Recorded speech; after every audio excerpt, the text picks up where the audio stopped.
бойдок кыздар турмушка чыккыла. Биздин дүйнө жүзүнүн мындай эле келип багынтып алып коюшубуздун жалгыз бир жолу бул көбөйүшүбүз керек. Биз азыр 8 миллионго жетип калдык. Мына мисалы кошуна өлкө Өзбекстан мисалга алайлы. 15 жыл мурда булар 15 миллион, 20 миллион эле да. Азырчы 40 миллион, 40 миллион. Путин мырза айтканда, каждый год 1 миллиондон кошулуп атат. Нени айткым келет? Көбөйүшүбүз керек. Бойдок кыздар турмушка чыккыла, бойдок эркектер үйлөнгүлө, көбөйүшүбүз керек. Бул эң чоң проблема бүгүн азайып кетишибиз. Көбөйүшүбүз керек. Мурда ата бабалар 7ден 8ден 10го чейин туудуруп салган экен дагы, ошонун эсебинен бүгүн биз 8 миллионбуз.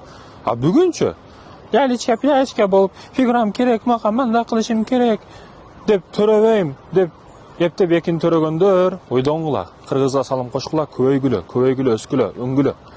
Ошо бул жерде тобокелчилик маселеси да ушундай. Эгер 5 балам болсо, бирөөсү баары ийгиликке жетет да, чокуга чыгат, башка туугандарын да тартып кетет да.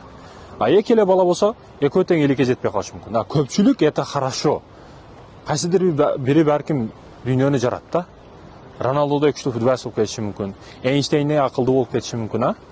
Ошондуктан да аракет кылышыбыз керек. Мына Кытайды карасаңыз, буларга төрөгөнгө болбойт. Кээ бир шаарлары тыгыз жайгашкан жерлерде бирден эле төрөгөнгө уруксат. А айыл жерлеринде эки эле. Экиден ашыкча мүмкүн эмес. Болсо 1,5-2 миллиардга кетип атат буларчы. Эми ошондой көп сандуу Кытай да, дүйнөнүн 3-күчү күчү азыр. Америка, Россия, анан Кытай. Ошондой күчтүү державага чыгып кетти бул Кытай. Эми элестетиңиз, буларга 5ден 10дон тууганга уруксат берип койсо, бакканга уруксат берип койсо, бары жок Кытай болуп кетет да. Туалетке кирсең ояктайм Кытай, крышада Кытай, тамбашыда Кытай, бирөө чуркап келатан Кытай, эшикти ачсаң аерде да Кытай, бизде кызматкерлерибиз да бүт Кытай, баштыктарыбыз да бүт Кытай болуп кетет айтор.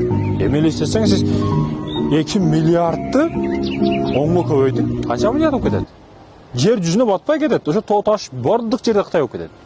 Айтайын дегеним, мекендештерим, көбөйүшүбүз керек. Бул чындыгында мындай күлкүмүштүү маселе болушу мүмкүн. Бирок сандан дагы болуш керек, сыпаттан дагы болуш керек. Аракет кылайлы.